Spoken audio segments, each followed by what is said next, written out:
পুচকে সংযুক্ত আরব আমিরাতের বিপক্ষে সিরিজ হেরে লজ্জায় ডুবল বাংলাদেশ দল। আরব আমিরাতের বিপক্ষে দুটি ম্যাচ খেলার কথা ছিল বাংলাদেশের। পাকিস্তান সিরিজ অনিশ্চয়তায় তাদের একটি বাড়তি ম্যাচ খেলার প্রস্তাব দেয় বিসিবি। শেষ পর্যন্ত ওই বাড়তি ম্যাচটাই হেরে বাংলাদেশ সিরিজটাই হেরে গেছে। তৃতীয় টি-20তে শুরুতে ব্যাটসম্যানরা ব্যর্থ হয়েছেন।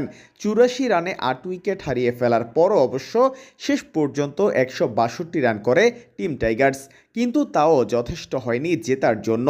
৭ উইকেট আর ৫ বল হাতে রেখে সিরিজটা নিজেদের করে নিয়েছে আমিরাত। প্রথম ম্যাচটি হারার পর টানা ২ ম্যাচ জিতল তারা।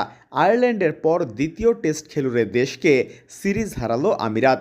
বাংলাদেশও দ্বিতীয়বার সিরিজ হেরেছে সহযোগী সদস্য দেশের কাছে, প্রথমবার গত বছর মে মাসে যুক্তরাষ্ট্রের কাছে, আর এবার আমিরাতের বিপক্ষে ২-১ ব্যবধানে।